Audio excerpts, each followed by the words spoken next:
not gonna lie, you guys.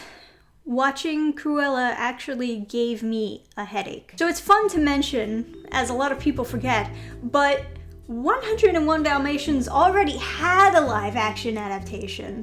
Way back before it was a normal, everyday thing to do a live-action adaptation of a famous Disney movie. But Disney lately has been doing something called rebranding nostalgia. They take a female villain from an older Disney movie and they redeem her through the live-action adaptation, saying, oh, it wasn't her fault that she's like this. Or, oh, she's not the bad one. This other nameless face is the bad one. It's Maleficent all over again. Cruella was not the bad one. It was this other nameless character that they just made up on the spot. She was the bad one all along. Now, I do kind of tip my metaphorical hat to the fact that they were bold enough, ever so bold enough, to have a female villain in the first place. Not bold enough to kill her, though. But this movie is basically just, it's utter nonsense. Have you ever seen the movie The Devil Wears Prada? It's like that, but with Cruella. The main difference is this has a twist that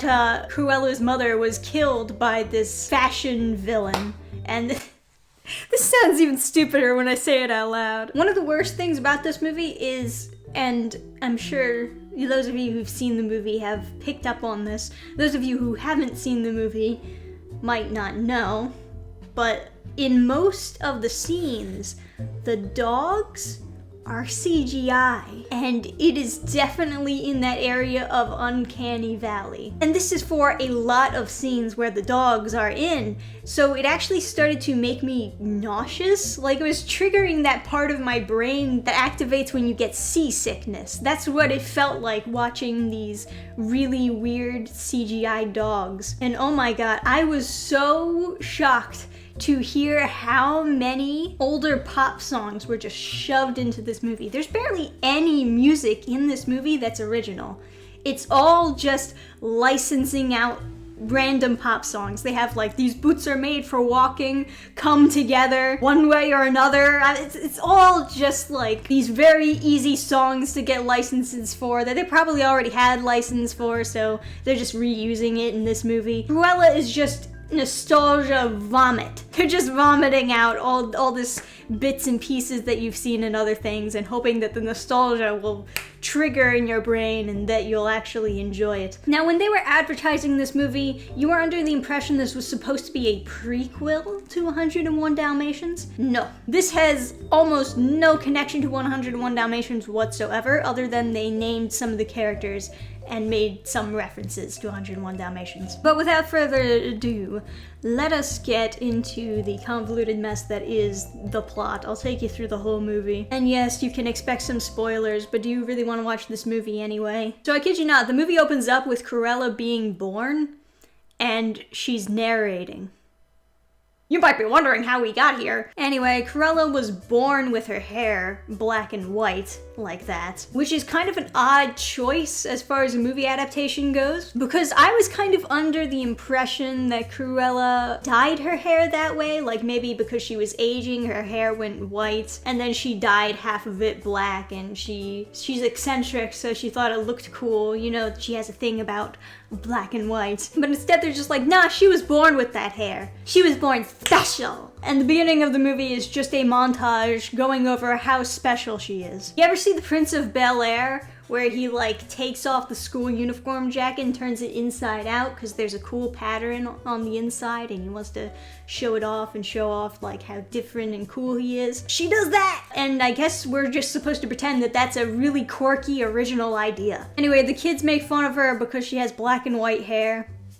So she gets in a lot of fights and she starts a lot of trouble. And apparently it's because she's too much of a genius, through her own self-described words. She's like, I'm too much of a genius, this school just doesn't understand me. Even though she really didn't do anything smart. Anyway, so her mom stops by this mansion and they're doing some fashion show. Cruella's told to stay in this car. She doesn't listen. She goes inside. She gets caught. She runs outside. CGI dogs come running and they push her mom off a cliff. Her mom is having like a discussion with the woman who owns the mansion, and the dogs come running towards her and push her off the cliff. And this is supposed to be like a sad scene, but these CGI dogs just look so funny that, just look.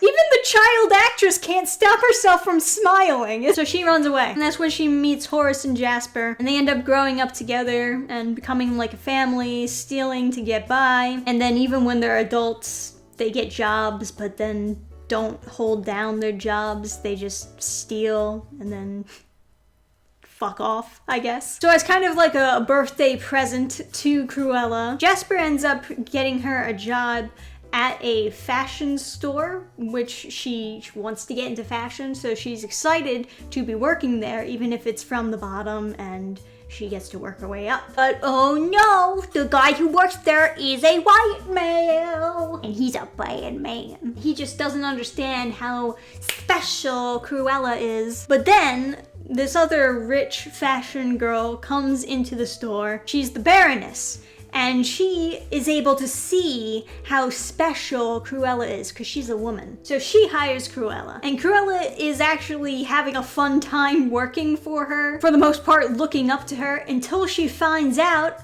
uh-oh, the Baroness is the girl who got her mother killed. Now keep in mind, the Baroness was never portrayed as a good person. She was very openly cruel to her employees, but because she stroked Cruella's ego, she liked her, up until she found out that she killed her mother. That's when Cruella draws the line. You can hurt as many of those other people as you want, but you hurt my mom, so now this affects me. So this is what starts the plan for her to now use a double identity. You know, you got the identity of her in the red wig, and then you have Cruella with her natural hair color, her natural specialness. And basically what she does is she just shows up to the Baroness fashion parties and just out-fashions her, just to piss her off. And being this new Cruella for one night now suddenly changes her personality immediately.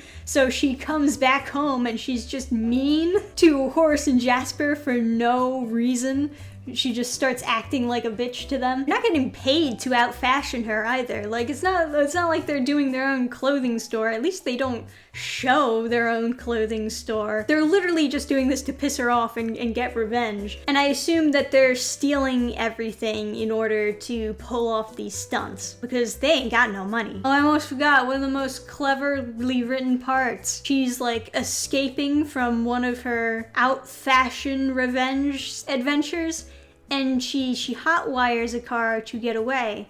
She knows how to hotwire a car, which makes sense if you steal a lot of cars, but she doesn't know how to drive. Now granted, it makes sense that she doesn't know how to drive. I mean, that's obviously another reference to the original 101 Dalmatians, the fact that Cruella is all over the road whenever she's driving. And as is proved by science, women can't drive. So all of that makes sense. But if you can't drive, why would you know how to hotwire a car? Oh, because she's just so brilliant. She's just such a genius. She's just special. Hey, if you know how to hotwire a car just by looking at it, maybe you should have been an engineer. Now, at first she was trying to get this necklace back from her. One that her mother had given her when she was a kid. But one of the pet Dalmatians ends up eating it, so they steal the dogs. Oh, I should mention, Anita and Roger in this movie too, but if you blink, you'll probably miss them. They have no role in this story whatsoever. They're basically just there as like fan service. Roger is like supposed to be the Baroness lawyer. Anita is just like this shy, quiet photographer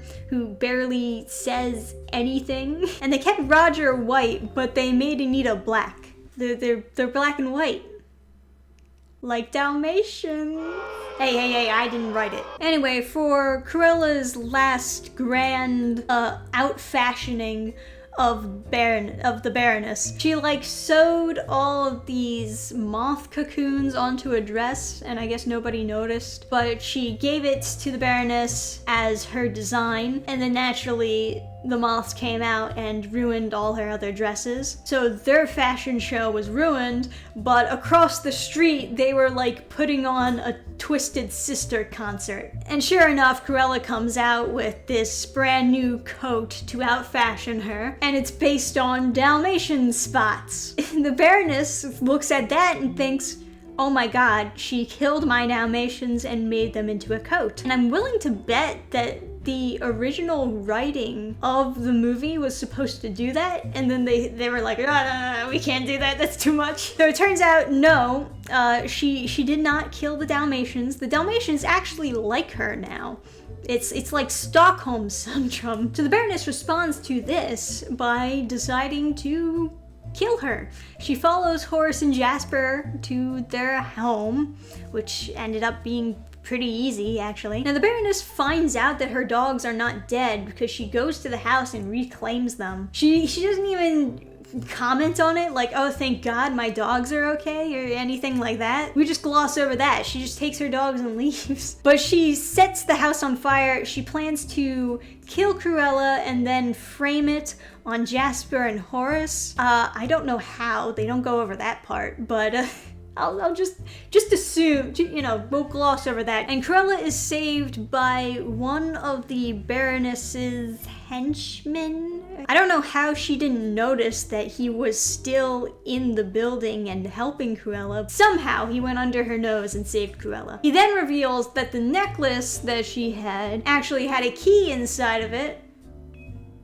and it opens a box that reveals her birth certificate, which confirms that she is the daughter of the Baroness. Apparently, the Baroness didn't want a kid, so she ordered the baby to be like left in a dumpster or something, but instead, this henchman guy gave it to who became her mother. And, you know, basically when the Baroness dies, Cruella gets everything that she has. So she's like, ah, cool. So then, Cruella breaks Horace and Jasper out of prison, and she gets away by a mountain of garbage shielding the street. I guess there must be mixed concrete in those bags of garbage because the police just cannot get through it. She goes up to Horace and Jasper, she's like, hey, what's up? Let's go get our revenge. And they're both like, no, I've had enough of this revenge shit. You haven't even been nice to us this whole time.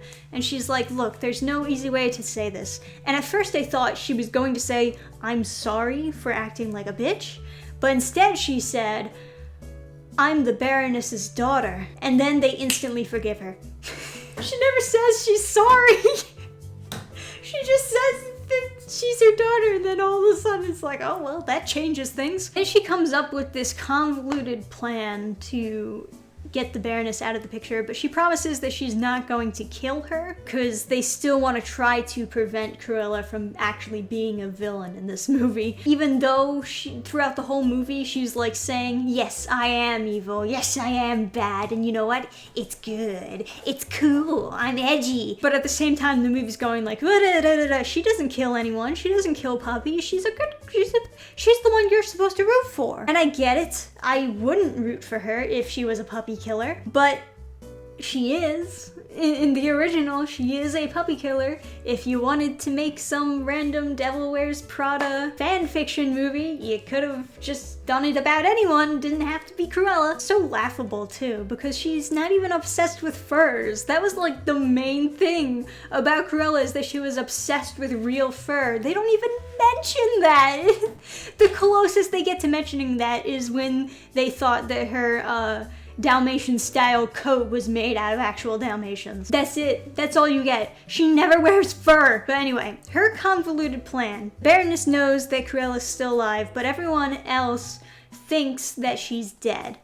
And that's what all the news reports say, is that this Cruella girl died in fire, and that they arrested the two men they thought were responsible, which were Horace and Jasper. So Cruella sends out the invitations, and the invitations that she sends out say that you're gonna go to her fashion party dressed up as Cruella in honor of her, but really it's just a way so that she'll blend in, because the Baroness is looking for her. After that, she switches to her redhead hair, and she goes outside and blows the dog whistle. She stands by the balcony where her mother died, specifically, I guess, to tempt the Baroness. So she sends her dogs after Cruella, and Cruella just tells them to sit. And they recognize her as their true master because she's special. So then we get the "we're not so different, you and I." And Horace and Jasper are telling everyone to go outside.